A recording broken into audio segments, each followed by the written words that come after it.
बढ़ते आगे। उद्धव ठाकरे के नेतृत्व वाली शिवसेना, यूबीटी और राज ठाकरे की महाराष्ट्र नवनिर्माण सेना ने आगामी बीएमसी चुनाव के लिए संयुक्त घोषणा पत्र जारी कर दिया है। गठबंधन का संयुक्त घोषणा पत्र जारी करने के लिए करीब 20 साल बाद राज ठाकरे दादर स्थित शिवसेना यूबीटी मुख्यालय शिवसेना भवन पहुंचे थे और यहां पर हुई संयुक्त प्रेस कॉन्फ्रेंस में राज ठाकरे, उद्धव ठाकरे और संजय राउत ने मौजूदा राजनीतिक हालात, लोकतंत्र और चुनावी प्रक्रिया को लेकर बीजेपी पर तीखे हमले किए।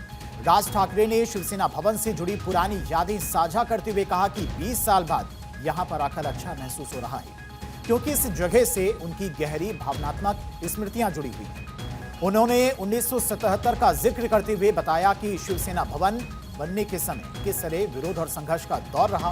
राज ठाकरे ने मौजूदा सत्ता को चेतावनी देते हुए कहा कि कोई भी सत्ता स्थायी नहीं होती और महाराष्ट्र को यूपी बिहार बनाने की कोशिश राज्य के भविष्य के लिए खतरनाक है। उद्धव ठाकरे ने शिवसेना यूबीटी मनसे गठबंधन पर खुशी जताते हुए कहा कि पूरे महाराष्ट्र को दोनों दलों का साथ आना अच्छा लगा। उन्होंने बीजेपी पर लोकतंत्र को कमजोर करने का आरोप लगाते हुए कहा कि पहले वोट चोरी हुए और अब उम्मीदवार चोरी किए जा रहे हैं। विधानसभा अध्यक्ष राहुल दरवेकर पर निशाना साधते हुए उद्धव ने उन पर शक्तियों के दुरुपयोग का आरोप लगाया और निर्विरोध चुने गए उम्मीदवारों वाले इलाके में दोबारा चुनाव कराने की मांग की। मुंबई की मेयर को लेकर जारी बहस पर उद्धव ठाकरे ने कहा कि उन्हें पूरा भरोसा है कि मुंबई का मेयर मराठी ही होगा और बीजेपी को यह स्पष्ट करना चाहिए कि सत्ता में रहते हुए उसने किसे डिप्टी मेयर बनाया था। वहीं मुंबई कोस्टल रोड परियोजना को लेकर चल रहे क्रेडिट वॉर पर भी उद्धव ने तंज कसा। कुल मिलाकर शिवसेना, यूबीटी और मनसे का यह गठबंधन बीएमसी चुनाव से पहले महाराष्ट्र की राजनीति में बड़े बदलाव का संकेत देता दिखाई दे रहा है। और इसी खबर पर तमाम और जानकारी के साथ में मुंबई से हमारे सहयोगी सत्यप्रकाश सोनी हमारे साथ जुड़ गए हैं। सत्यप्रकाश, आज घोषणा पत्र का ऐलान कर दिया गया है, क्या कुछ वादे किए गए इस गठबंधन के द्वारा?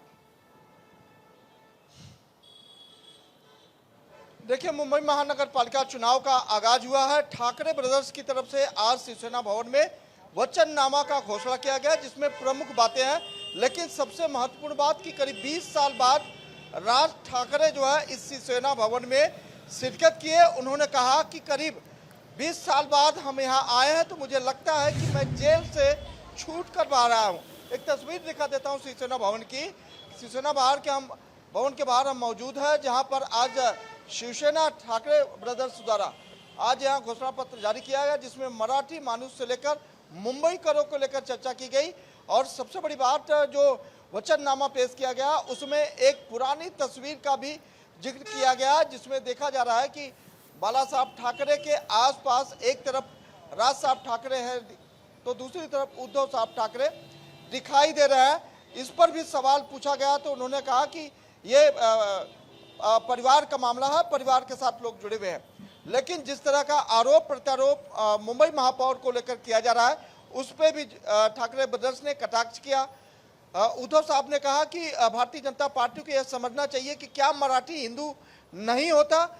तो राज साहब ठाकरे कहते हैं कि हर व्यक्ति यहाँ मुंबई में रहने वाला मुंबईकर होता है और इसलिए इसका खास हम लोगों ने ख्याल रखा है। लेकिन जब ये पूछा गया कि आपने पूरे वचननामा के दरमियान जो है मुंबईकर का जिक्र किया है, मराठी मानुष का जिक्र नहीं किया है, तो उन्होंने कहा यह चुनाव आयोग के द्वारा प्रमाणित की गई प्रति है, इसमें हम कुछ नहीं कर सकते हैं। ऐसे में ये संकेत जो है मराठी मानुष के लिए है, मतलब मुंबईकर मराठी मानुष हो सकता है, इसका उन्होंने जिक्र किया।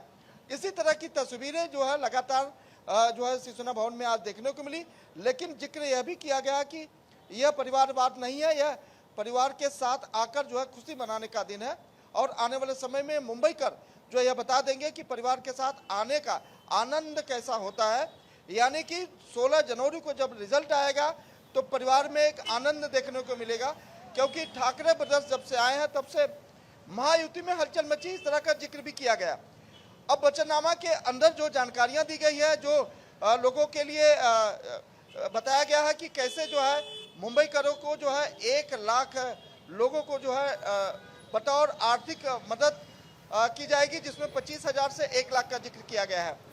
सरकारी बसों से या बीएसटी की बसों में भी इजाफा किया जाएगा। 10,000 इलेक्ट्रिक बसें चलाई जाएंगी, जिसमें करीब 1,000 जो है वातानुकूलित बस रहेगी और उसमें डबल डेकर बस भी ज़्यादा बढ़ाई जाएगी, जिससे मुंबई करों को कोई दिक्कत ना हो। हाउसिंग को लेकर भी जिक्र किया गया है कि जो सरकारी जमीन है उसे प्राइवेट बिल्डर्स या ओनर्स को नहीं दिया जाएगा, वो स्वतः डेवलप किया जाएगा।